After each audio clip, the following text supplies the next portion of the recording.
कहानी हमें मुंबई शहर ले जाती है, जहां रात के करीब 10 बजे का समय है। एक आलीशान क्लब में म्यूजिक और पार्टी का माहौल बना हुआ है। हर कोई अपनी दुनिया में मस्त होकर जश्न मना रहा है। इसी भीड़ के बीच हमारी मुलाकात शौर्यमान गौर और सोमा मित्तल से होती है। दोनों साथ बैठे हैं, ड्रिंक का आनंद ले रहे हैं और बातचीत में पूरी तरह खोए हुए हैं। उनकी बॉडी लैंग्वेज साफ बताती है कि दोनों एक दूसरे के साथ काफी सहज और करीब हैं। करीब 1.5 घंटे तक क्लब में वक्त बिताने के बाद शौर्यमान सोमा को अपनी कार में लेकर वहां से निकलता है। दोनों काफी नशे में हैं। उसी रात उनकी कार मुंबई के बोरली इलाके में जाकर रुकती है। पास ही मौजूद एक चाय वाला कार को देखकर चाय बेचने के इरादे से उसकी तरफ बढ़ता है, लेकिन अगले ही पल उसके होश उड़ जाते हैं। कार का दरवाजा खुलता है और उसमें से सोमा मित्तल का खून से लथपथ शरीर सड़क पर फेंक दिया जाता है। इससे पहले कि कोई कुछ समझ पाए, कार तेज रफ्तार से वहां से गायब हो जाती है। इसी चौंकाने वाले दृश्य के साथ यह हिस्सा समाप्त होता है। अगली सुबह कहानी एक नया मोड़ लेती है। अब हमारी मुलाकात अवंतिका से होती है, जो अपनी बेटी समायरा का हौसला बढ़ाने के लिए एक स्विमिंग प्रतियोगिता में पहुंची है। समायरा बेहद प्रतिभाशाली तैराक है और लगभग हर प्रतियोगिता में पहला स्थान हासिल करती है। दूसरी ओर शहर के मशहूर डिफेंस लॉयर अर्जुन मेहरा की झलक दिखाई जाती है। कानूनी दुनिया में उन्हें इक्का के नाम से जाना जाता है। उनकी सबसे बड़ी पहचान यह है कि उन्होंने आज तक कोई भी मुकदमा नहीं हारा। अपनी इसी कामयाबी और अनुभव के कारण वे लोगों के बीच कानून से जुड़ी बातें साझा कर रहे हैं। अर्जुन मेहरा की सबसे खास बात उनकी अनोखी रणनीति है। जब किसी केस में जज फैसला सुनाने ही वाले होते हैं, ठीक उससे कुछ मिनट पहले अर्जुन ऐसा दांव चलते हैं कि पूरा मुकदमा ही पलट जाता है। अदालत में उनका यह आखिरी वार इतना सटीक होता है कि लोग इसे उनका इक्का मानते हैं, और यही वजह है कि हर कोई उनकी इस कला का कायल है। स्विमिंग प्रतियोगिता पूरे जोश में चल रही थी और समायरा बाकी सभी प्रतिभागियों से काफी आगे निकल चुकी थी। ऐसा लग रहा था कि जीत अब उससे ज्यादा दूर नहीं है, लेकिन तभी अचानक कुछ ऐसा हुआ जिसकी किसी ने कल्पना भी नहीं की थी। पानी से बाहर आते ही उसकी नाक से तेजी से खून बहने लगा। यह नजारा देखकर वहां मौजूद लोग घबरा गए। समायरा ने भी तुरंत तैरना छोड़ दिया और वहीं रुक गई। बिना देर किए आयोजकों और आसपास के लोगों ने उसे अस्पताल पहुंचाया। अपनी बेटी की ऐसी हालत देखकर अवंतिका के पैरों तले जमीन खिसक गई। उसने फौरन अर्जुन मेहरा को फोन मिलाया और घबराई हुई आवाज में पूरी घटना बता दी। खबर मिलते ही अर्जुन अपना सारा काम छोड़कर सीधे अस्पताल पहुंच गया। अस्पताल में पहुंचने पर उसने राहत की सांस ली, क्योंकि समायरा पहले से काफी सामान्य दिखाई दे रही थी। उसने अपने पिता को समझाया कि पानी के अंदर जाने के बाद कभी कभी उसके साथ ऐसा हो जाता है। तभी एक नर्स ने आकर बताया कि सभी औपचारिकताएं पूरी हो चुकी हैं और अब समायरा को छुट्टी दी जा रही है। घर लौटने से पहले अर्जुन और अवंतिका डॉक्टर से मिले। दोनों के मन में एक ही सवाल था कि आखिर इस परेशानी की असली वजह क्या है। डॉक्टर ने गंभीर स्वर में कहा कि अभी किसी नतीजे पर पहुंचना जल्दबाजी होगी।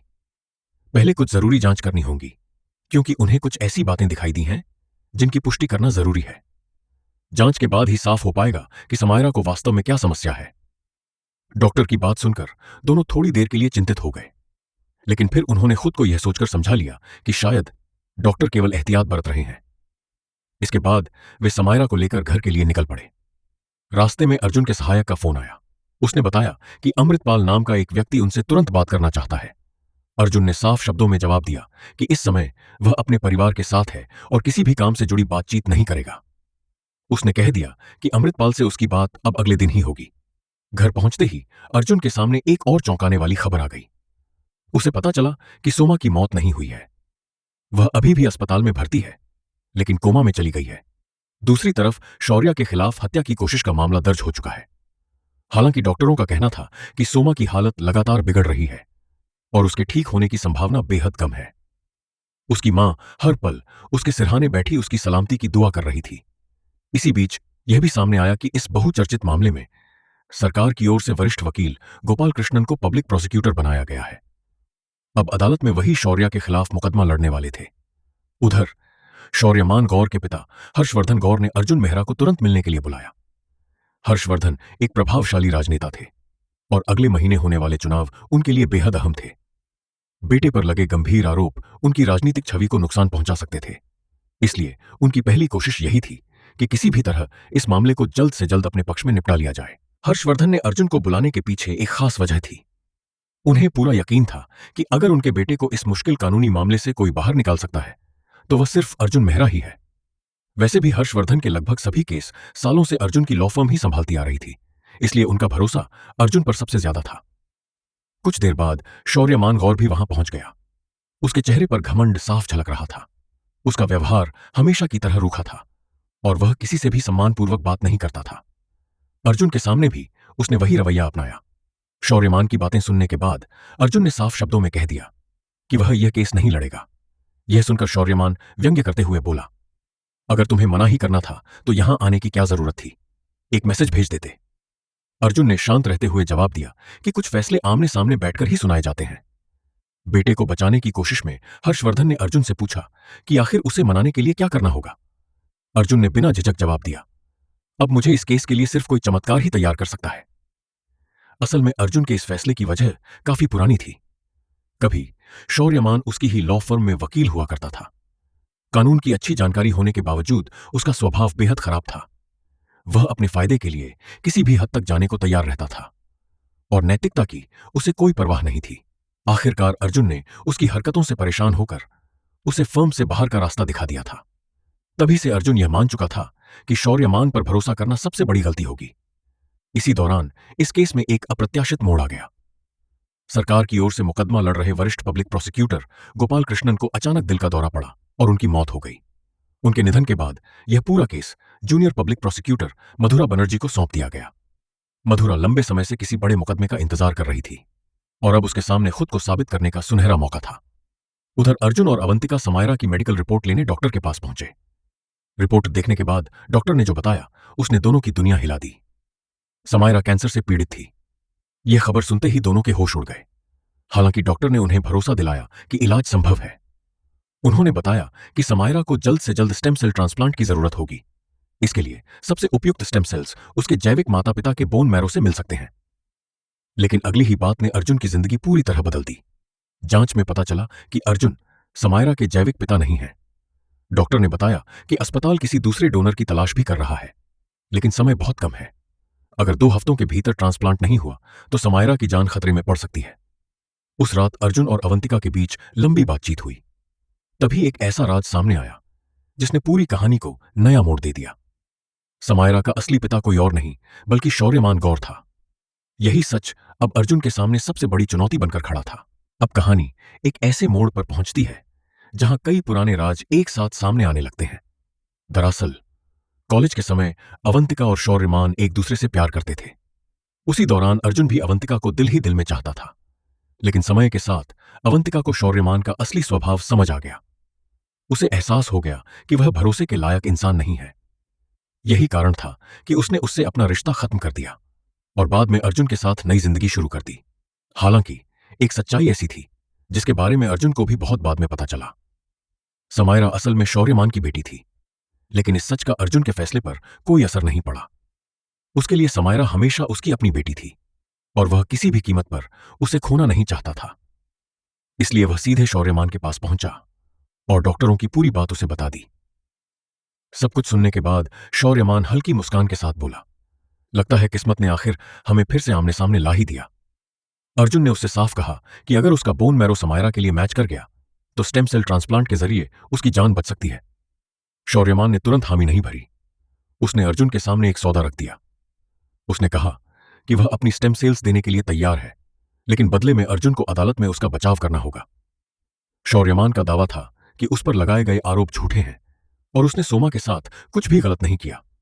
उसका कहना था कि लोग उसे जैसा समझते हैं वह वैसा नहीं है। अर्जुन जानता था कि शौर्यमान की बातों पर आंख बंद करके भरोसा नहीं किया जा सकता।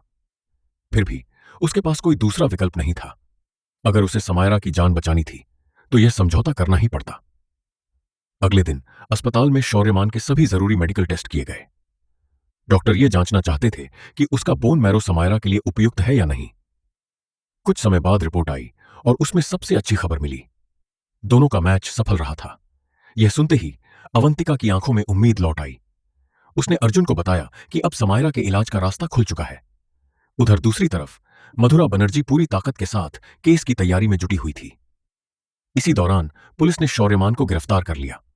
अब अर्जुन के सामने वक्त बहुत कम था। उसे न सिर्फ अदालत में शौर्यमान का केस जीतना था, बल्कि उसी समय के भीतर समायरा का इलाज भी पूरा करवाना था। दोनों की किस्मत अब एक दूसरे से जुड़ चुकी थी। केस हाथ में लेते ही अर्जुन ने अपनी जांच शुरू कर दी। वह हर गवाह, हर सबूत और हर छोटी बड़ी जानकारी को खुद परखना चाहता था। वहीं मधुरा को पुलिस का पूरा सहयोग मिल रहा था, इसलिए उसके पास सबूत लगातार बढ़ते जा रहे थे। जेल में होने के बावजूद शौर्यमान किसी आम कैदी की तरह नहीं रह रहा था। उसके राजनीतिक परिवार का असर साफ दिखाई दे रहा था। उसे जेल के अंदर भी खास सुविधाएं मिल रही थीं और अधिकारियों का व्यवहार भी उसके साथ अलग था।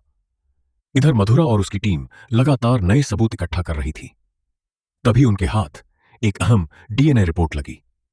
जांच में पता चला कि सोमा के नाखूनों से मिले खून और त्वचा के नमूने सीधे शौर्यमान के डीएनए से मेल खाते हैं। इस रिपोर्ट ने सरकारी पक्ष का दावा और मजबूत कर दिया। इतने पक्के सबूत मिलने के बाद मधुरा को सबसे ज्यादा हैरानी एक बात पर हो रही थी। उसे समझ नहीं आ रहा था कि अर्जुन जैसा अनुभवी और ईमानदार वकील आखिर ऐसे मामले में बचाव पक्ष की जिम्मेदारी लेने के लिए तैयार कैसे हो गया। आखिरकार अदालत में सुनवाई शुरू हुई। दोनों पक्ष आमने सामने थे। तभी अर्जुन ने शुरुआत में ही सबको चौंका दिया। उसने शौर्यमान को खुद गवाह के तौर पर कटघरे में बुला लिया और उससे उस रात की पूरी घटना विस्तार से बताने को कहा। शौर्यमान ने बयान देते हुए कहा कि उस रात जो कुछ हुआ उसे याद करना भी उसके लिए आसान नहीं है। उसने बताया कि क्लब में उसकी मुलाकात सोमा से करीब 10:30 बजे हुई थी। दोनों ने साथ बैठकर शराब पी, लंबी बातचीत की और उस समय उनके बीच किसी तरह का झगड़ा या तनाव बिल्कुल नहीं था। दोनों लंबे समय तक साथ बैठे, बातें की और धीरे धीरे एक दूसरे के साथ सहज हो गए। उसके मुताबिक रात करीब 1:45 दोनों क्लब से बाहर निकले और कार में बैठ गए। वहीं उसे लगा कि शायद सोमा भी उसके करीब आना चाहती है, इसलिए उसने उसे किस करने की कोशिश की, लेकिन सोमा ने तुरंत उसे मना कर दिया। शौर्यमान ने यह भी स्वीकार किया कि उसने अपनी हद पार कर दी और जबरदस्ती करने की कोशिश की। इसके जवाब में सोमा ने उसका विरोध किया, उस पर हमला किया और कार से उतरकर वहां से चली गई। कोर्टरूम में बैठी उसकी पत्नी गौरी के लिए यह सच सुनना बेहद मुश्किल था। जैसे ही शौर्यमान ने अपनी गलती कबूल की, गौरी बिना कुछ कहे अदालत से बाहर निकल गई। इसके बाद शौर्यमान ने दावा किया कि वह रात करीब 1 बजे अपने घर पहुंच गया था। उसने कहा कि उसकी पत्नी इस बात की गवाह है, लेकिन अदालत ने स्पष्ट कर दिया कि पत्नी की गवाही को इस मामले में पर्याप्त सबूत नहीं माना जा सकता। शौर्यमान के इस बयान ने सरकारी पक्ष की पूरी रणनीति बदलकर रख दी। मधुरा बनर्जी अदालत में यह साबित करने आई थी कि सोमा के नाखूनों में मिला खून शौर्यमान का है और डीएनए रिपोर्ट भी उसके पास मौजूद थी। लेकिन अब जब खुद शौर्यमान यह मान चुका था कि दोनों के बीच हाथापाई हुई थी, तो वह सबूत उतना मजबूत नहीं रह गया जितना पहले दिखाई दे रहा था। नतीजा यह हुआ कि सुनवाई पूरी नहीं हो सकी और अदालत ने अगली तारीख तय कर दी। कोर्ट से बाहर निकलते ही शौर्यमान ने मुस्कुराकर अर्जुन से कहा कि अब दोनों एक ही तरफ हैं, इसलिए उसे भी थोड़ा सुकून महसूस करना चाहिए। लेकिन अर्जुन के चेहरे पर कोई खुशी नहीं थी। वह यह मुकदमा अपनी मर्जी से नहीं, बल्कि समायरा की जिंदगी बचाने की मजबूरी में लड़ रहा था। उधर समायरा की हालत लगातार बिगड़ती जा रही थी। उसकी नाक से बार बार खून निकल रहा था और डॉक्टरों ने भी समय की कमी को लेकर चेतावनी दे दी थी। अर्जुन और अवंतिका हर गुजरते दिन के साथ और ज्यादा बेचैन होते जा रहे थे। अगली सुनवाई में मधुरा एक नए गवाह को अदालत में लेकर आई। यह एक चाय बेचने वाला व्यक्ति था। उसने बताया कि उस रात करीब 1:45 बजे वह एक काली कार के पास चाय देने गया था। तभी उसने देखा कि सोमा कार से नीचे गिरी और अंदर बैठे व्यक्ति की एक झलक भी उसे दिखाई दी। अदालत में उसने उसी व्यक्ति के रूप में शौर्यमान की पहचान कर दी। अब बारी अर्जुन की थी। उसने गवाह से पूछा कि क्या उसे कार का नंबर या मॉडल याद है। चाय वाला इसका जवाब नहीं दे सका। फिर अर्जुन ने पूछा कि पुलिस ने पहचान करवाने से पहले उसे कितनी तस्वीरें दिखाई थीं। गवाह ने बताया कि सिर्फ एक। यही सुनते ही अर्जुन ने अदालत के सामने सवाल उठा दिया कि अगर पहचान के लिए केवल एक ही तस्वीर दिखाई गई तो पूरी प्रक्रिया निष्पक्ष कैसे मानी जा सकती है। उसके इस तर्क ने गवाह की गवाही पर संदेह खड़ा कर दिया और सुनवाई एक बार फिर टल गई। मधुरा को समझ नहीं आ रहा था कि अर्जुन आखिर किस दिशा में केस ले जाना चाहता है। उसके पास कोई बड़ा बचाव पक्ष का सबूत नहीं था, फिर भी वह हर सुनवाई में सरकारी पक्ष की बढ़त को रोक रहा था। इसी दौरान अवंतिका अर्जुन के पास सोमा की कुछ निजी तस्वीरें और व्हाट्सएप चैट लेकर पहुंची। उसका मानना था कि इनसे अदालत में शौर्यमान का पक्ष मजबूत हो सकता है, लेकिन अर्जुन ने उन्हें इस्तेमाल करने से साफ इनकार कर दिया। उसने कहा कि किसी निर्दोष या पीड़ित महिला के चरित्र पर सवाल उठाकर केस जीतना उसके उसूलों के खिलाफ है। अगले दिन अदालत पहुंचने पर अर्जुन की मुलाकात सोमा की मां से हुई। उन्होंने भावुक होकर बताया कि उनकी बेटी एक मेधावी छात्रा थी और चार्टर्ड अकाउंटेंट बनने का सपना देख रही थी। उन्होंने अर्जुन से पूछा कि जब सबूत इतने साफ हैं तो वह आखिर शौर्यमान का बचाव क्यों कर रहा है। अर्जुन ने उनकी आंखों में दर्द देखा, लेकिन अपनी मजबूरी जाहिर किए बिना सिर्फ इतना कहा कि वह अपना कर्तव्य निभा रहा है। सुनवाई के दौरान अर्जुन ने अभिमन्यु को गवाह के रूप में बुलाया, जो खुद को सोमा का प्रेमी बताता था।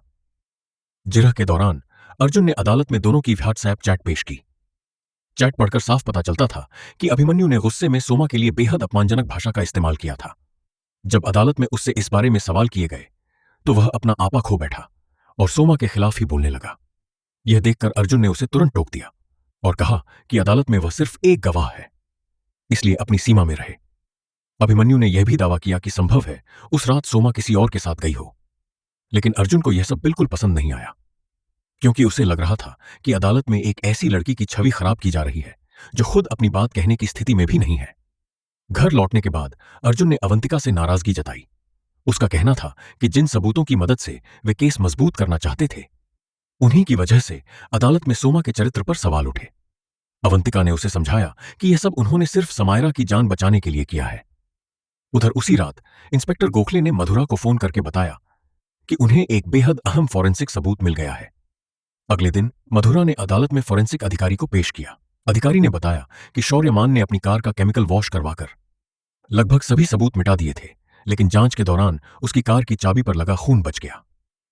लैब रिपोर्ट से पुष्टि हुई कि वह खून सोमा का था। यह खुलासा होते ही सरकारी पक्ष फिर से मजबूत स्थिति में आ गया। अर्जुन के लिए यह किसी बड़े झटके से कम नहीं था, क्योंकि उसे समझ ही नहीं आ रहा था कि इतना महत्वपूर्ण सबूत उसकी जांच से कैसे छूट गया। उसे लगा कि अब और कोई गलती करने की गुंजाइश नहीं बची है। इसी सोच के साथ वह दोबारा जेल पहुंचा और शौर्यमान से साफ शब्दों में कहा कि अगर वह सच में निर्दोष है तो उसे बिना कुछ छिपाए उस रात की हर बात बतानी होगी। अर्जुन ने समझाया कि अदालत में आधा सच बोलने से सिर्फ उनका केस कमजोर होगा, लेकिन शौर्यमान हर सवाल का एक ही जवाब देता रहा कि उसने कोई हत्या नहीं की और वह पूरी तरह बेगुनाह है। बातचीत के दौरान माहौल अचानक बिगड़ गया। शौर्यमान ने गुस्से में समायरा को लेकर ऐसी बातें कह दी जिन्हें सुनकर अर्जुन खुद पर काबू नहीं रख सका। अगले ही पल उसका हाथ उठा और उसने शौर्यमान को जोरदार थप्पड़ मार दिया। थप्पड़ खाते ही शौर्यमान का चेहरा गुस्से से लाल हो गया। उसने अर्जुन को धमकी दी कि अब वह किसी भी हाल में समायरा के इलाज के लिए अपना बोन मैरो नहीं देगा। उसके शब्द साफ थे, अब समायरा की मौत देखकर ही उसे सुकून मिलेगा। अर्जुन ने भी बिना डरे जवाब दिया कि चाहे जो हो जाए, वह अपनी बेटी को बचाने का रास्ता जरूर ढूंढ निकालेगा और अदालत में भी हार नहीं मानेगा। हर्षवर्धन अब पूरी तरह निराश दिखाई दे रहे थे। उन्हें लगने लगा था कि इतने बड़े मामले के बाद शौर्यमान को बचाना लगभग असंभव है। साथ ही इस विवाद ने उनकी राजनीतिक छवि को भी गहरा नुकसान पहुंचाया था और आने वाले चुनाव में हार का डर उन्हें सताने लगा था। लेकिन अर्जुन ने उनका हौसला बढ़ाते हुए कहा कि जब तक फैसला नहीं हो जाता, वह पूरी ताकत से यह मुकदमा लड़ेगा। अगली सुनवाई में अर्जुन ने फॉरेंसिक विभाग की वरिष्ठ अधिकारी से विस्तार से सवाल किए। उसने जानना चाहा कि क्या कार की चाबी पर मिले खून के आधार पर शौर्यमान को हत्यारा साबित किया जा सकता है। अधिकारी ने स्पष्ट किया कि चाबी पर मिला खून बेहद कम मात्रा में था और केवल उसी आधार पर हत्या का आरोप साबित नहीं किया जा सकता। उन्होंने यह भी बताया कि उपलब्ध सबूतों से सिर्फ इतना लगता है कि शौर्यमान और सोमा के बीच संघर्ष हुआ था, क्योंकि चाबी पर मौजूद खरोंचों के साथ खून के निशान भी मिले थे। इस बयान ने बचाव पक्ष को राहत दी और अदालत में अर्जुन की स्थिति पहले से कहीं मजबूत हो गई। सुनवाई एक बार फिर अगली तारीख तक टाल दी गई। कोर्ट से बाहर निकलते समय मधुरा ने सोमा की मां को देखा। अपनी बेटी को खोने का दर्द उनके चेहरे पर साफ झलक रहा था। दूसरी ओर मधुरा भी समझ चुकी थी कि यह मुकदमा अब उतना आसान नहीं रहा जितना शुरुआत में उसे लगा था। सोमा की मौत के बाद उसकी मां का हौसला पूरी तरह टूट चुका था। उन्हें लगने लगा था कि अब अदालत में लड़ने का कोई मतलब नहीं बचा, क्योंकि जिसकी इंसाफ के लिए वह इतनी लंबी लड़ाई लड़ रही थी, वह अब इस दुनिया में नहीं रही। उन्होंने मधुरा से केस वापस लेने की बात कही, लेकिन मधुरा ने हार मानने से साफ इनकार कर दिया। उसने भरोसा दिलाया कि चाहे हालात कितने भी मुश्किल क्यों न हो, वह आखिरी दम तक इस मुकदमे को लड़ती रहेगी। इसके बाद उसने अपनी पूरी टीम को फिर से इकट्ठा किया और सभी को पुराने गवाहों और सबूतों की दोबारा जांच करने का निर्देश दिया। उसका मानना था कि कहीं न कहीं कोई ऐसा सुराग जरूर छिपा है जो अदालत में पूरा मामला पलट सकता है। इसी दौरान उनके पास शुभंकर पिल्लई नाम का एक व्यक्ति पहुंचा। उसने बताया कि उस रात उसने कुछ ऐसा देखा था जो शायद अब तक किसी के सामने नहीं आया था। अगली सुनवाई में मधुरा ने उसे अदालत में गवाह के तौर पर पेश किया। पिल्लई ने बयान दिया कि 1 मई की रात उसकी सुबह 4 बजे ट्रेन थी, इसलिए वह पूरी रात जागकर अपना सामान पैक कर रहा था। करीब 1 बजे के बाद वह अपनी बालकनी में खड़ा सिगरेट पी रहा था। तभी उसकी नजर नीचे सड़क पर गई, जहां एक काली कार खड़ी थी और उसके पास एक आदमी बेहद बेचैन होकर मोबाइल पर बात कर रहा था। पिल्लई ने कहा कि वह कार की पहचान नहीं कर सकता, लेकिन उस आदमी का चेहरा उसे अच्छी तरह याद है और वह शौर्यमान ही था। अर्जुन ने तुरंत इस गवाही पर सवाल उठाया। उसने कहा कि यह पहचान भरोसेमंद नहीं हो सकती, क्योंकि जिस समय की बात की जा रही है उस समय शौर्यमान के पास मोबाइल फोन ही नहीं था। ऐसे में वह किसी से बात कैसे कर सकता था? पिल्लई ने जवाब दिया कि उसे समय पूरी तरह याद है, क्योंकि ठीक 1:10 पर उसके पिता का फोन आया था। इसके बावजूद अर्जुन ने अदालत को याद दिलाया कि रिकॉर्ड के अनुसार शौर्यमान लगभग 1 बजे अपने घर पहुंच चुका था। दोनों पक्षों की दलीलों के बाद मामला और उलझ गया। इसलिए जज ने एक बार फिर अगली तारीख तय कर दी। सुनवाई खत्म होने के बाद अर्जुन फिर से शौर्यमान से मिलने जेल पहुंचा। उसने पूछा कि आखिर इतने लोग उसे घटनास्थल के आसपास देखने का दावा क्यों कर रहे हैं, लेकिन शौर्यमान अपनी बात पर अड़ा रहा। उसने कहा कि वह उस जगह गया ही नहीं था और तय समय पर अपने घर पहुंच चुका था। तभी जेल में उसके लिए खाना लेकर एक आदमी आया। खाने में नॉनवेज न देखकर शौर्यमान नाराज हो गया। उस व्यक्ति ने बताया कि मंगलवार होने की वजह से गौरी भाभी ने नॉनवेज नहीं भेजा। यह छोटी सी बातचीत अर्जुन के ध्यान से नहीं बची और उसने इस बात को भी अपने दिमाग में नोट कर लिया। इसके बाद अर्जुन खुद घटनास्थल पर पहुंचा और आसपास के पूरे इलाके का निरीक्षण किया। वहीं पास की इमारत की तीसरी मंजिल पर सुभानकर पिल्लई का फ्लैट था। अर्जुन ने आसपास मौजूद लोगों से भी जानकारी लेने की कोशिश की, लेकिन हैरानी की बात यह थी कि पिल्लई के अलावा किसी और ने शौर्यमान को वहां देखने की पुष्टि नहीं की। यह बात अर्जुन को लगातार परेशान कर रही थी। जांच को आगे बढ़ाते हुए वह शौर्यमान की पत्नी गौरी से मिलने पहुंचा। गौरी ने पहली बार अपने रिश्ते का दर्द किसी के सामने रखा। उसने बताया कि जिस रात शौर्यमान घर लौटा उसने आते ही उसकी बेरहमी से पिटाई की थी। यह कोई नई बात नहीं थी, क्योंकि वह अक्सर उसके साथ मारपीट करता था। उस रात डर के मारे गौरी ने पुलिस को फोन भी किया था, लेकिन कुछ देर बाद मामला संभालने के लिए शिकायत वापस ले ली। अर्जुन यह सुनकर हैरान रह गया। उसने कहा कि अगर यह जानकारी पहले सामने आती तो शायद केस की दिशा काफी पहले बदल सकती थी। इसी बीच कहानी का फोकस कुछ देर के लिए अदालत से हटकर मधुरा की निजी जिंदगी की ओर चला जाता है। एक शाम वह अपने पति के साथ एक महंगे रेस्तरां में डिनर करने पहुंचती है। वहीं उसका पति उत्साहित होकर बताता है कि उसे 12 लाख रुपए सालाना पैकेज वाली नौकरी मिल गई है। लेकिन जब मधुरा पूछती है कि अचानक इतनी बड़ी नौकरी कैसे मिल गई, तो वह बताता है कि यह मौका हर्षवर्धन गौर की सिफारिश से मिला है। हालांकि इसके बदले उनसे एक ही उम्मीद रखी गई है, मधुरा इस केस से खुद को अलग कर ले। यह सुनते ही मधुरा को पूरा खेल समझ में आ जाता है। वह अपने पति से कहती है कि यह कोई एहसान नहीं बल्कि एक सौदा है। आज नौकरी दी जा रही है और कल काम निकलने के बाद वही लोग बिना सोचे समझे उसे बाहर भी कर देंगे। लेकिन उसका पति इन बातों को नजरअंदाज कर देता है। उसका मानना था कि अच्छी नौकरी मिलने से उनका भविष्य सुरक्षित हो जाएगा और आर्थिक परेशानियां भी खत्म हो जाएंगी। दोनों की बहस इतनी बढ़ जाती है कि मधुरा नाराज होकर वहां से उठ जाती है। रेस्तरां के बाहर उसकी मुलाकात अर्जुन से होती है, जो किसी काम से वहीं आया था। अर्जुन उसे कॉफी के लिए रोक लेता है और दोनों केस से जुड़ी कुछ सामान्य बातें करने लगते हैं। तभी अर्जुन के कुछ सहयोगी उसे जरूरी काम के लिए बुला लेते हैं। वह जल्दबाजी में अपना मोबाइल टेबल पर ही छोड़ देता है। उसी दौरान उसके फोन पर असिस्टेंट का एक संदेश आता है। संदेश में लिखा होता है कि गौरी अब अदालत में अपना पुराना बयान बदलने और पूरी सच्चाई बताने के लिए तैयार हो गई है। यह संदेश अनजाने में मधुरा की नजरों के सामने आ जाता है। इतना पढ़ते ही उसे समझ आ जाता है कि यह जानकारी पूरे मुकदमे की दिशा बदल सकती है। अगली सुनवाई शुरू होते ही मधुरा अदालत से अनुरोध करती है कि उसे एक पुराने गवाह को दोबारा पेश करने की अनुमति दी जाए। अनुमति मिलते ही गौरी को फिर से गवाह के कटघरे में बुलाया जाता है। मधुरा उससे कहती है कि इस बार वह बिना किसी डर के सिर्फ सच बताए। कुछ पल चुप रहने के बाद गौरी अपनी पिछली गवाही बदल देती है। वह स्वीकार करती है कि पहले उसने झूठ बोला था। उसके अनुसार शौर्यमान रात करीब 1 बजे ही घर लौट आया था, 4 बजे नहीं। साथ ही वह यह भी बताती है कि शौर्यमान लंबे समय से उसके साथ घरेलू हिंसा करता आ रहा था और डर की वजह से वह अब तक सच नहीं पूछ सकी। अदालत में गौरी साफ कहती है कि जो आदमी अपनी पत्नी का सम्मान नहीं करता वह किसी और का सम्मान भी नहीं कर सकता। गौरी की गवाही पूरी होने के बाद अर्जुन अदालत के सामने अपनी दलील रखता है। वह कहता है कि अब पूरे मुकदमे का फैसला सिर्फ एक सवाल पर निर्भर करता है, रात 1 बजे शौर्यमान कहाँ था। अगर यह साबित हो जाए कि वह उस समय अपने घर पर मौजूद था तो उसके खिलाफ लगाया गया हत्या का आरोप कमजोर पड़ जाएगा। इसके बाद अर्जुन पुलिस इंस्पेक्टर मनीष शर्मा को गवाह के रूप में बुलाता है। इंस्पेक्टर बताते हैं कि घटना वाली रात गौरी ने पुलिस हेल्पलाइन पर फोन किया था। अदालत में उस कॉल की रिकॉर्डिंग भी सुनाई जाती है। रिकॉर्डिंग से साफ सुनाई देता है कि गौरी घबराई हुई थी और पीछे से शौर्यमान की आवाज आ रही थी। ऐसा लग रहा था कि वह उसी समय उसके साथ मारपीट कर रहा था। रिकॉर्डिंग सुनने के बाद गौरी पूरी सच्चाई स्वीकार कर लेती है। वह कहती है कि शौर्यमान वास्तव में रात करीब 1 बजे ही घर आया था और घर पहुंचते ही उसने उसके साथ बेरहमी से मारपीट की। उसने पहले सिर्फ डर और मजबूरी की वजह से झूठ बोला था। गौरी अदालत से कहती है कि वह अब ऐसे आदमी के साथ नहीं रहना चाहती जो हर दिन अपनी पत्नी पर हाथ उठाता हो और उसे उसके किए की सख्त सजा मिलनी चाहिए। गौरी के बयान और पुलिस रिकॉर्डिंग के बाद अदालत के सामने एक बात लगभग साफ हो जाती है कि जिस समय अपराध होने की बात कही जा रही थी उस वक्त शौर्यमान अपने घर पर मौजूद था। यही वजह थी कि अब अदालत के लिए अंतिम फैसले तक पहुंचना पहले की तुलना में काफी आसान हो गया। अदालत में लंबी सुनवाई के बाद आखिरकार फैसला शौर्यमान के पक्ष में आया। सबूतों के अभाव में कोर्ट ने उसे सभी आरोपों से बरी कर दिया और सम्मानपूर्वक रिहा करने का आदेश दे दिया।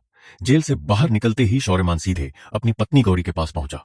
उसने पहली बार अपने व्यवहार पर अफसोस जताते हुए कहा कि वह जानता है कि उसने हमेशा एक बुरे इंसान की तरह जिंदगी जी है और अपने कर्मों की सजा का हकदार है। उसने गौरी से सिर्फ एक बात कही कि चाहे वो उसे जितनी भी सजा दे लेकिन उसे छोड़कर कभी न जाए। गौरी कुछ नहीं बोली और दोनों वहां से साथ निकल गए। उधर अर्जुन यह सब दूर खड़ा देख रहा था। बाहर से वह मुकदमा जीत चुका था लेकिन उसके चेहरे पर जीत की खुशी नहीं थी। उसे अंदर ही अंदर यकीन था कि असली अपराधी आज भी कानून की पकड़ से बाहर है। तभी मधुरा उसके सामने आकर खड़ी हो गई। उसने अर्जुन से कहा कि अब उसे पूरी चाल समझ में आ चुकी है। रेस्तरां में हुई मुलाकात, कॉफी पर हुई बातचीत, बीच में अर्जुन के सहयोगियों का आना और फिर उसके मोबाइल पर आया वह संदेश, यह सब कोई संयोग नहीं था बल्कि पहले से तैयार की गई योजना थी।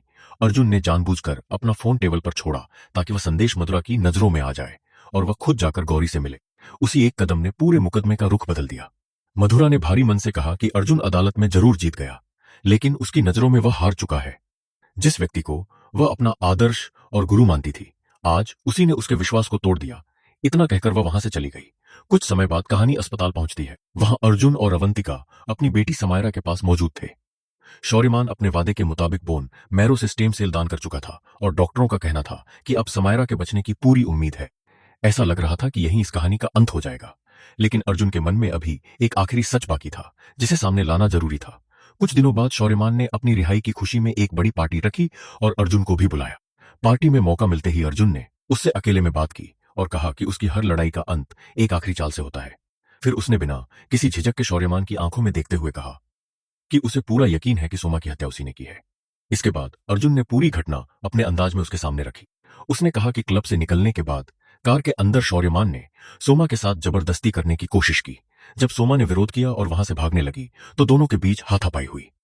उसी संघर्ष के दौरान शौर्यमान ने अपनी कार की चाबी से उस पर हमला कर दिया। गंभीर चोट लगने की वजह से सोमा वहीं गिर गई और बाद में उसकी मौत हो गई। खून देखकर शौर्यमान घबरा गया और उसे वहीं छोड़कर भाग निकला। अर्जुन ने आगे बताया कि कुछ दूरी पर पहुंचने के बाद शौर्यमान को एहसास हुआ कि एक चाय वाले ने उसे देख लिया था। तभी उसने खुद को बचाने के लिए एक नई साजिश रची। वह अपनी कार उस जगह ले गया जहां शुभांकर पिल्लई रहता था। वहां उसने एक गरीब व्यक्ति थे पैसे देकर कुछ देर के लिए मोबाइल लिया और इमारत के नीचे खड़े होकर किसी से फोन पर बात करने का नाटक किया। अर्जुन के मुताबिक दूसरी तरफ गौरी थी। दोनों ने मिलकर ऐसा प्लान बनाया कि जरूरत पड़ने पर यही कॉल उसके बचाव का सबसे बड़ा हथियार बने। गौरी ने उसी समय पुलिस को फोन किया और ऐसा दिखाया जैसे शौर्यमान घर पर उसके साथ मारपीट कर रहा हो। कॉल रिकॉर्डिंग में जो आदमी पीछे से चिल्ला रहा था वह खुद शौर्यमान नहीं था बल्कि उसका भरोसेमंद साथी था। अर्जुन ने उसकी आवाज पहचान ली थी क्योंकि जेल में वही व्यक्ति शौर्यमान के लिए खाना लेकर आता था और उसने उसी दिन गौरी को गौरी कहकर पुकारा था। तभी अर्जुन को समझ आ गया था कि पूरी कॉल रिकॉर्डिंग पहले से तैयार किया गया एक झूठा सबूत थी जिसने अदालत को गुमराह कर दिया। अर्जुन की पूरी कहानी सुनने के बाद शौर्यमान मुस्कुराने लगा। उसने कहा कि अगर अर्जुन को सच का पता भी चल गया है तब भी उससे कोई फर्क नहीं पड़ता क्योंकि बिना सबूत के वह कुछ साबित नहीं कर सकता। उसने अर्जुन की तारीफ करते हुए कहा कि वह वाकई एक जीनियस वकील है लेकिन इस बार उसकी सारी समझदारी भी बेकार साबित होगी।